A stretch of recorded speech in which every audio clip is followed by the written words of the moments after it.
Sup everyone, welcome back to another video, and as the amazing content creator that I am, we're continuing the video from yesterday. Yes, because of the overwhelming amount of comments who are saying, Walrus, we need to see the money, the dough, right? You're saying HoYoVerse is doing all this to make sure the game stays stagnant, stays stale, stays whatever the hell you claim it to be, but show us the money, right? Because that's all HoYoVerse cares about, right? So let's see exactly how much money they're. And yes, you guys are right. I should have shown all this data in the video from yesterday. But if I did that, that would have been like a 30-40 minute video. That's not a video anymore. That's a freaking documentary.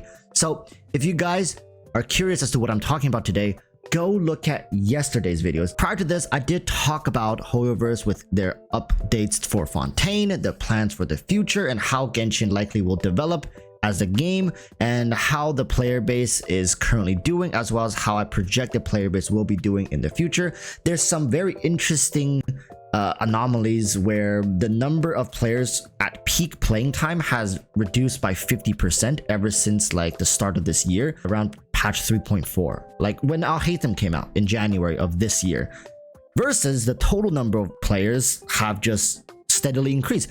How the hell does that work, right? With more players playing your game, your peak playing time has reduced by half. So again, I'm not going to go over everything. If you guys are here confused, go look at that one, then come back to this one. It's going to make a lot more sense. All right, so we're going to be looking at the numbers, the juicy the Benjamins, the dollar bills today. And once again, make sure you're sitting down, because the stuff I'm about to show you right now might blow the socks right off of you. If you're not wearing socks, probably gonna blow off your pants, something like that. Something is coming off.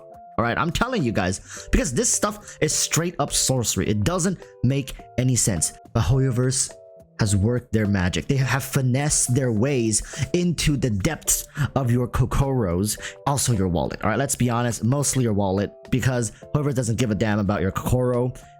Because as long as they get into your wallet, that's all that matters. And I'm telling you guys right now, they've gotten into your wallets. They've gotten into our wallets. Collectively, our wallets have been hijacked, because I'm just gonna spoil it right here. During some of the worst patches we've ever seen for Genshin Impact, meaning the worst peak player times, like we're talking 4 million for Genshin. But at Genshin's peak, they were pulling in like what, 15-20 million peak players. Of course, that was back when the game first came out. It held steady around like 10 million, 12 million. I saw like over a year ago.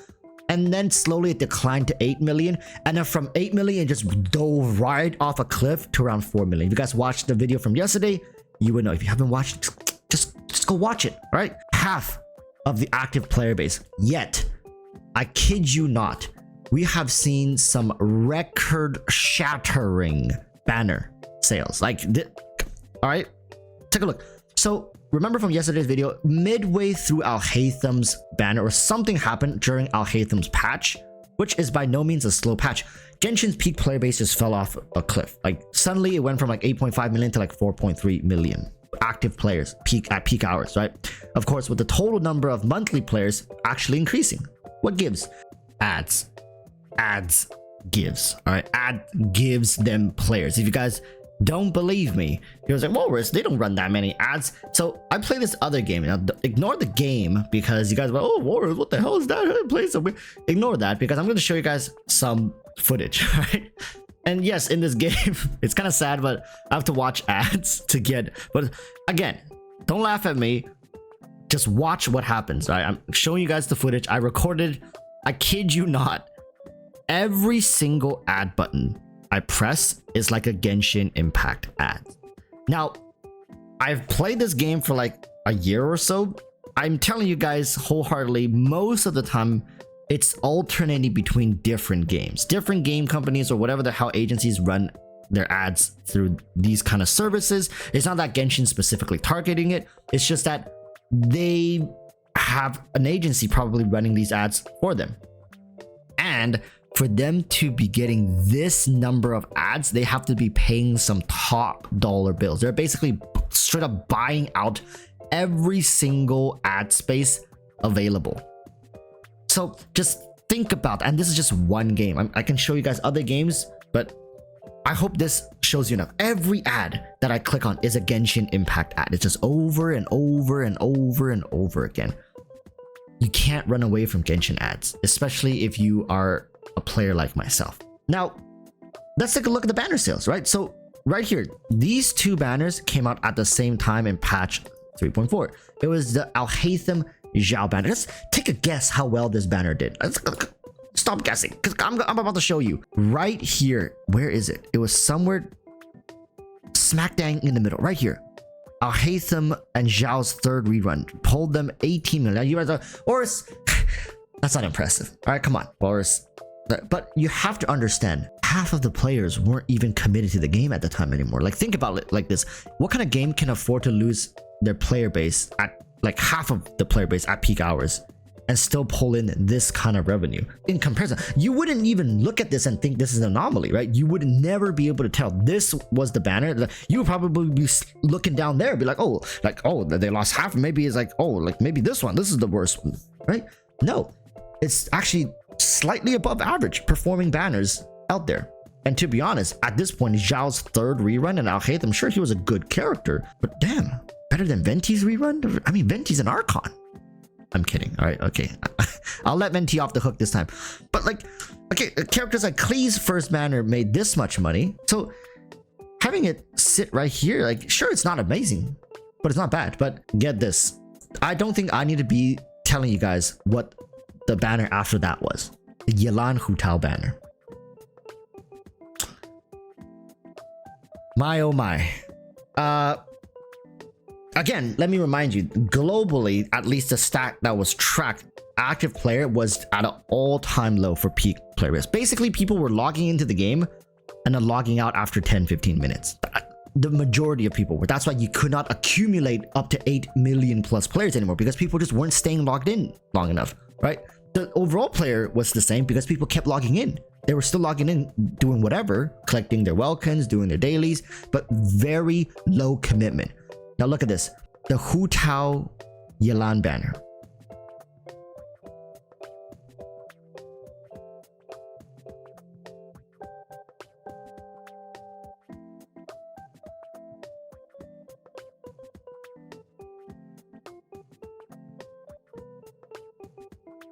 It's not even close. It's like, I mean, it's not even a competition.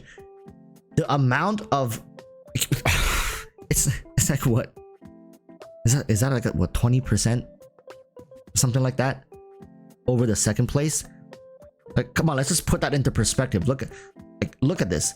The difference between this and this is like the difference between this and I mean, like something like down here and this, Hida, right? The difference between the first and second one is like the difference between the second one and like the 10th one, something like that.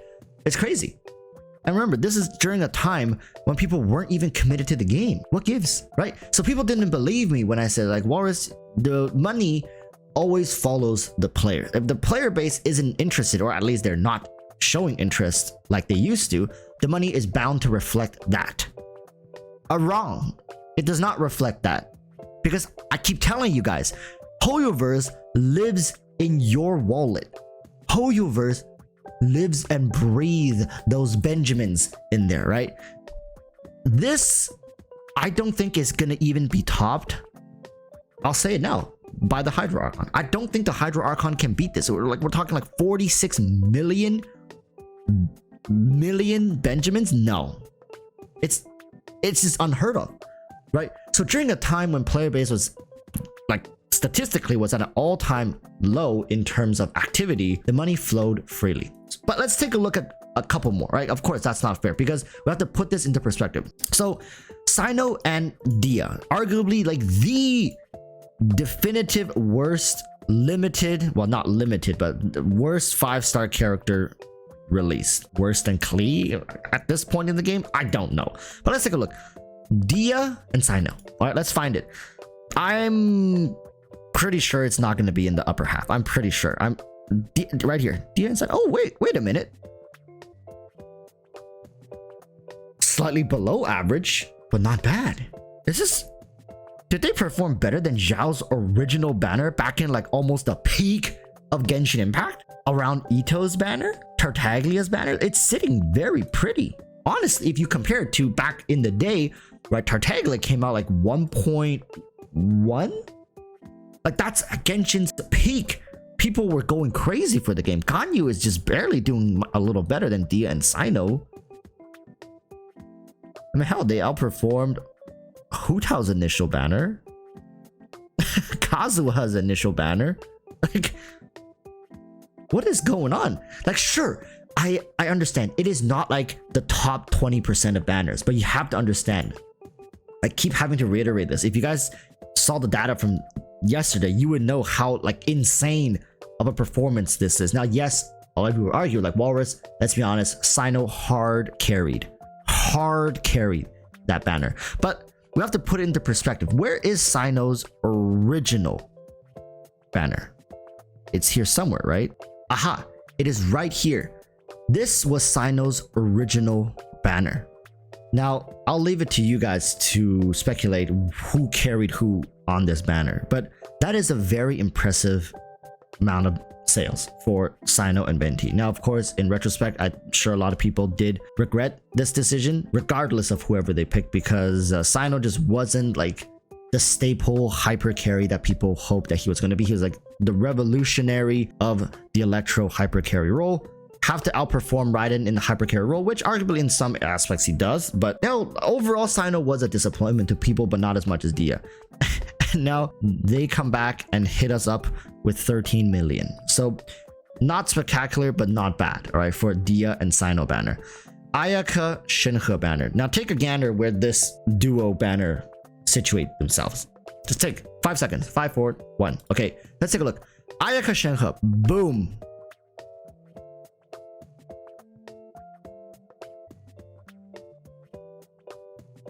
Has to be a mistake. I must be looking at the wrong Ayaka Shenhe banner. I have to be. Please chat. Somebody comment down below I'm looking at the wrong banner, because this shit just doesn't make any more sense. Because I refuse to believe you're telling me, and again, this is a very slow patch. During 3.6, people were not playing the game actively. How the hell? Of course, it's a global stat. You guys want to be like, oh, but Walrus, look, there's a Genshin iOS revenue. Again, yeah, it's iOS in China. So imagine, like, I'm sure they're making over 100 million on some of these banners. Like, this banner probably was making like almost 200 million, maybe like, yeah, maybe 200 million. The Hu Tao Yelan banner. I don't even know if this includes the weapon banners. It's crazy. I can't believe it. Why? It doesn't make sense, right? Like, you make it make sense for me. I'm making this video for you guys because you guys asked for it. And here we see the numbers. And are you guys still going to refute the fact that people are literally spending in this game for no real reason? Are you still going to deny the fact that HoYoverse has worked out the magic sauce? People are spending this amount of money without really actively even playing the game. It's true. And I do think, to a certain degree, I also fell for this trap maybe a year ago. I was still pulling for every single new unit. And if I really like the unit or the design of their weapon, I don't even know what the hell the weapon did. And I was pulling for these weapons. Like, thinking back on it, it's a weird feeling, because at the time, like, especially for people who have expendable income, it's very easy for us to justify, oh, spend a couple hundred here, a couple hundred there, right?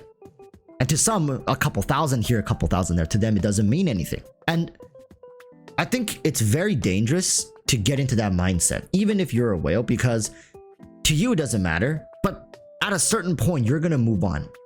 Like I have moved on from whaling and Genshin Impact. I haven't spent a dime, not on Welcon, not on BP, for the past like 3-4 patches. 3 patches, give or take. And I've never felt better. I think this mindset where it's like, oh, I'm just going to spend a couple hundred here to keep up, to stay up to date with the game. Because let's be honest, the game is 90%, in my opinion, about the characters. Take away the characters. Just take them away. How important is the story? How interesting is still the story? Take away all the characters that you love away from the story. Detach the players away from these characters. You lose so much of the game. So if you don't pull the characters, you are really detached from the game, at least in that particular patch, because the new bosses, the new areas with the essential materials for the exploration and all that stuff. Sometimes even the lore and the in-patch events are all tied to the characters. HoYoverse makes an effort to draw as much attention to these characters as humanly possible. I don't even want to look at more banners because I'll tell you guys right now, they perform relatively well, even with half their player base haphazardly playing the game, right? So let's not kid ourselves in continuing and saying that HoYoverse is losing money, Genshin is dying, because it actually isn't. They're making more money than they ever have. Sumeru pulled them all-time high again in revenue, and maybe in Fontaine they'll find a way, but understand that yes, the current Eula Klee banner sits at the bottom of the bottom of the bottom. It's like the worst performing banner ever, and it's for a reason. It's because these characters aren't good, these characters aren't interesting. Lore wise, they've kind of been kicked to the curbside as well. Klee is only useful when they have these summer events, when they have these like non-important events for happy fun time. It's like the filler arcs in every single 12 episode anime, school life anime. There has to be like a freaking beach arc. Klee is that character, right? Eula has really just become non-existent in the game. So lore wise, they're not keeping up. Kit wise, they're not keeping up. Of course, they're going to be dead banners. I don't want to give you guys the impression that I don't enjoy the game. In fact, ever since I stopped spending on the game, I've actually enjoyed it more. I really love partaking in these conversations with you guys because it helps people open their eyes towards what's going on behind the scenes, what's going on behind the fancy voice acting, the flashy animation, the graphics and stuff. When it's just stripped down to the bare bones, it's about money in, money out for HoYoverse. That's it. It's as simple as that. The characters, the story, the graphic, the music, it's all a medium to get into your wallets. Now, did I need to spell this out for you guys? I don't think so, but it's a different story when we present it in this manner, right? Please, people, enjoy the game for what it is. Have fun. I don't mean to say stop playing. I'm just telling you guys, be aware of what is happening behind the scenes. This will help you make clearer decisions and more sound decisions, more educated decisions that are focused around what you really need or what you really want, right? Sometimes our wants and needs don't really align, but as long as we play within a zone that is respecting our financial means, respecting our boundaries to play a game, to enjoy a game, and to, of course, to support a game. I feel like I've supported Genshin more than enough, right? So going forward, maybe I will ease off on the gas pedal. But that's all I got for this video. I'll see you guys in the next one. Till then, urge y'all to stay safe. Peace, peace. Bye-bye.